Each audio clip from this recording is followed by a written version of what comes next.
Party senior నాయకులందరికీ కూడా పేరు పేరున శుభాకాంక్షలు అభినందనలు తెలియజేస్తా ఉన్నాను.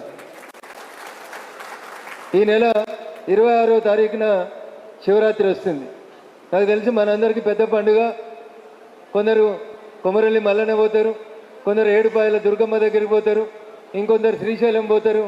ఎవరు ఎక్కడికి పోయినా నేను మీతో చేసేటువంటి విజ్ఞప్తి, దయచేసి 27వ తారీఖు రోజు మాత్రం ఉదయం పోలింగ్ స్టార్ట్ అయ్యేసరికి మనమందరం కూడా ప్రతి పోలింగ్ స్టేషన్ ముంగట మినిమం ఒక 25 మందితోటి ఖచ్చితంగా మనం కనబడాల్సిందే. ప్రతి ఓటర్ని ఎవరైతే రాత్రి జాగరణ చేసిరో ఇలా ఓటుకు వస్తలేరని అనుకుంటున్నామో ఎక్కడికక్కడ మండలాధ్యక్షులు ఇనిషియేట్ తీసుకొని వాళ్ళ ఇంటికి మోటార్ సైకిల్ ఇచ్చి పంపించైనా సాయంత్రం 4 గంటలకే ఎన్నికలు ముగుస్తాయి. కాబట్టి ప్రతి వ్యక్తిని తీసుకొచ్చి ఓటింగ్ వేయించాల్సినటువంటి బాధ్యతను ఇక్కడికి వచ్చినటువంటి మండలాధ్యక్షులు అందరూ కూడా తీసుకోవాలి. ఎందుకంటే శివరాత్రి పెద్ద పర్వదినం, ఎక్కువ మంది జాగరణ చేస్తారు. కానీ మీకు అందరికీ ఇంకో మాట కూడా గుర్తు చేస్తా ఉన్నా నేను. ఊర్లలో మాట చెప్తారు, శివుడు ఆజ్ఞ లేకపోతే చీమ కూడా కుట్టది. శివుడు ఆజ్ఞాపించిండు కాబట్టి ఎన్నికలు 26వ తారీఖు తెల్లారి 27వ తారీఖు వచ్చినాయి.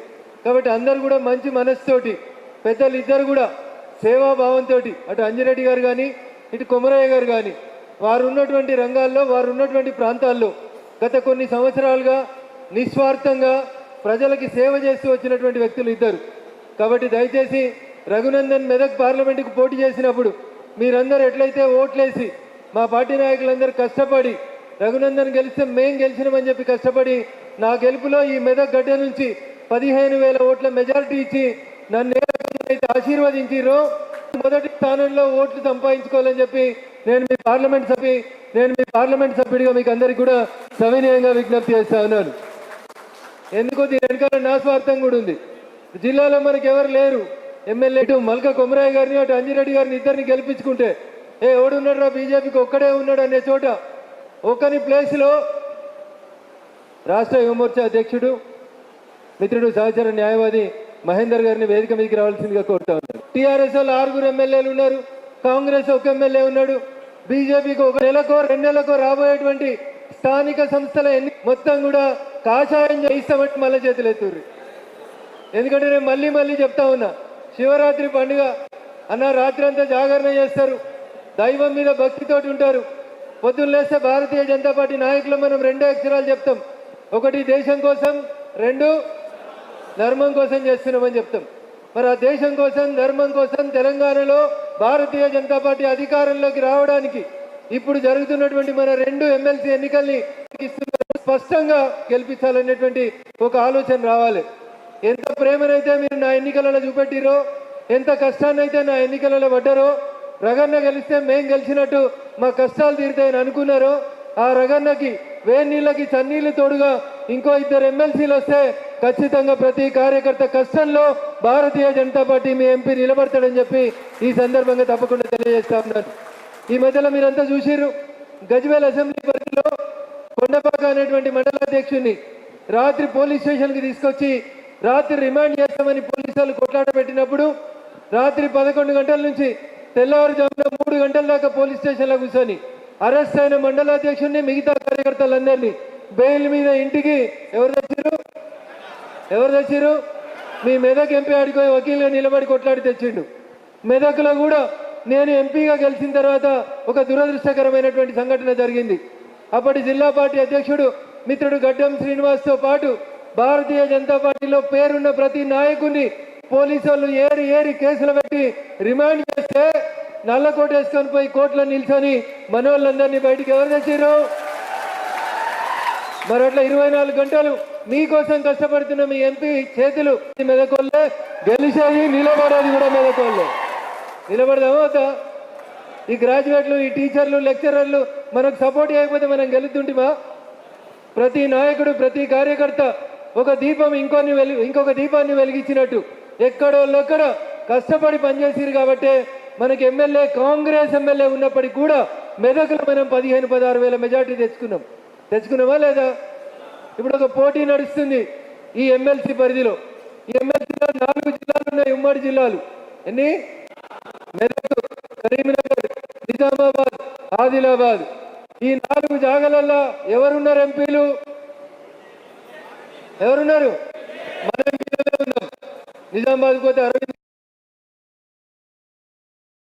అంజిరెడ్డి గారి కోసం, గౌరవనీయులు మల్కా కొమరయ్య గారి కోసం అందరం కూడా అంతే నిష్ఠతో అంతే ఓపికతోటి పనిచేసి పార్టీ అభ్యర్థుల గెలుపు కోసం కృషి చేయాలని చెప్పి నేను మీ అందరికీ కూడా సవినయంగా విజ్ఞప్తి చేస్తూ, గౌరవనీయులు పెద్దలు కిషన్ రెడ్డి గారి నాయకత్వంలో ఈ రాష్ట్రంలో గెలిచిన 8 మంది ఎమ్మెల్యేలం, 8 మంది ఎంపీలం, ఒక ఎమ్మెల్సీ గారు, ఒక రాజ్యసభ సభ్యుడు, మా అందరినీ కూడా కిషన్ రెడ్డి గారు తీసుకుపోయి మనందరి ప్రియతమ నాయకుడు, ప్రపంచం గర్వించదగ్గ గొప్ప నాయకుడు గౌరవనీయులు నరేంద్ర మోడీ గారి ముందు ఓ గంట సేపు మాకు మాట్లాడుకునేటువంటి అవకాశాన్ని కల్పించారు. మోడీ గారు ఒకటే ఒక మాట చెప్పిండ్రు, దేశంలో కాశ్మీర్ నుంచి కన్యాకుమారి దాకా అన్ని రాష్ట్రాల్ని ఒకటి మనం గెలుస్తూ వచ్చినాం, తెలంగాణలో గెలవాలనేది నా ఆకాంక్ష. మోడీ గారు కలగంటే ఆయన అన్న కళను నెరవేర్చాల్సిన బాధ్యత ఎవరిది? ఏం చెప్పారు స్వామి వివేకానంద గారు? ఇనుప గండలు ఉక్కు నరాలు కలిగినటువంటి 10 మంది యువతనిస్తే ఈ దేశ చరిత్రను మారుస్తామని స్వామి వివేకానంద గారు చెప్పిండ్రు. నాటి నరేంద్రుడు కలలు కంటే నేటు నరేంద్రుడు మన దేశాన్ని ప్రపంచంలో ఎక్కడికి పోయినా మోడీ మోడీ మోడీ అనే నినాదం తప్ప ఇంకొక నినాదం లేకుండా ఈ దేశం విశ్వగురుగా మలచబడతా ఉంది. అంత గొప్ప నాయకత్వంలో పనిచేస్తున్న మనకు వచ్చిన ప్రతి అవకాశాన్ని సద్వినియోగం చేసుకోవాలన్నా, పక్కింటి వాళ్ళు గొప్పగా ఉన్నారని సంతోషపడాలన్నా ఏం చేయాలి? నేను మెదక్ ఎన్నికల ప్రచారంలో ఒక మాట చెప్పిన మీకు, మెదక్లో ఎంపీ గెలవకపోతే మీరు ఫోటో దిగాలంటే ఆడుకోవాలి, పోయి సికింద్రాబాద్ ఎంపీ గారిని సార్ మేము మెదక్కి వచ్చినాం ఒక ఫోటో దిగుతాం సార్ అని బతిలాడుకోవాలి, లేకపోతే కరీంనగర్ ఎంపీ దగ్గరికి పోయి బతిలాడుకోవాలి, లేకపోతే నిజామాబాద్ ఎంపీ దగ్గరికి పోయి బతిలాడుకోవాలి. మీ పిల్లలు మీకుంటే బాగుంటుందా, పక్కింటే పిల్లల్ని ముద్దాడితే బాగుంటుందా ఒకసారి ఆలోచించమని చెప్పిన. ఇవాళ అదే మాట మనం కూడా ఆలోచించుకోవాలి. మన ఎమ్మెల్సీలు గెలవాలో పక్క పార్టీ పోతే గెలిచి పైరవ్ చేసుకుందామా? ఎవరు గెలవాలి? అంజరెడ్డి గెలిస్తే ఈయనే పటాంచారులు ఉంటాడు, పోయి అంజన్న చేస్తావా సస్తావా అని లొల్లిపెట్టే అధికారం మీకు ఉంటుందా ఉండదా? అదే పక్క జిల్లా వాడు గెలిచిండు అనుకో, పోగలుగుతారా? అడగగలుగుతారా? సో అందుకని మన జిల్లా వాడు మన అభ్యర్థి మనం గెలిపించుకుంటే రేపు నేను ఇందాకే చెప్తున్నా, 4 జిల్లాల మధ్యలో జరుగుతున్న ఈ రేసులో ఎవరు ముంగట ఉండాలి? ఎందుకంటే 10 ఏళ్ళు పాలించినోన్ని, 6 అడుగులు ఉన్నోన్ని, ఒక్క ఎమ్మెల్యే లేకున్నా అన్ని సర్వేలు మెదక్ పార్లమెంట్ ఎవడో గెలుస్తాడని చెప్తే వాళ్ళందరి అంచనాలని దాదాపు 250 కోట్లని ఏడేయటం గణపురం ఆనకట్ట కింద పెట్టి ఎవరిని గెలిపించినాం? కాషాయ జెండాని గెలిపించినాం. అట్లే రేపటి ఎమ్మెల్సీ ఎన్నికలలో కూడా గౌరవనీయులు అంజిరెడ్డి గారిని, మల్కా కొమరయ్య గారిని గెలిపిస్తే నా గొంతు కొంచెం రెస్ట్ దొరుకుతుంది. రోజు నేనే మాట్లాడి అన్నీ నేనే అరిచి చేయడం వల్ల నేను కొంచెం వీక్ అవుతుంటా, నష్టపోతూ ఉంటాం. అందుకని నన్ను ఇంకో 4 రోజులు మీరు కాపాడుకోవాలంటే నాకు ఇంకో 2 సపోర్ట్గా రావాలి. ఇస్తారా?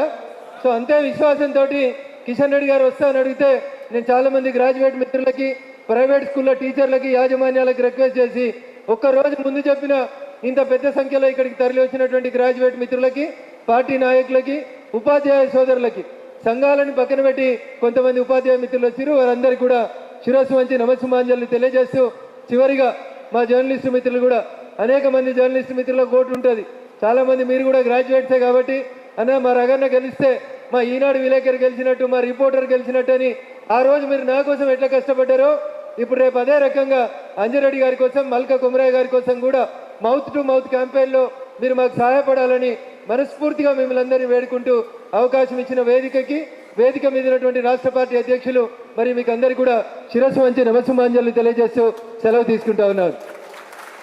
జై హింద్, జై భారత్. నరేంద్ర మోడీ గారి నాయకత్వం.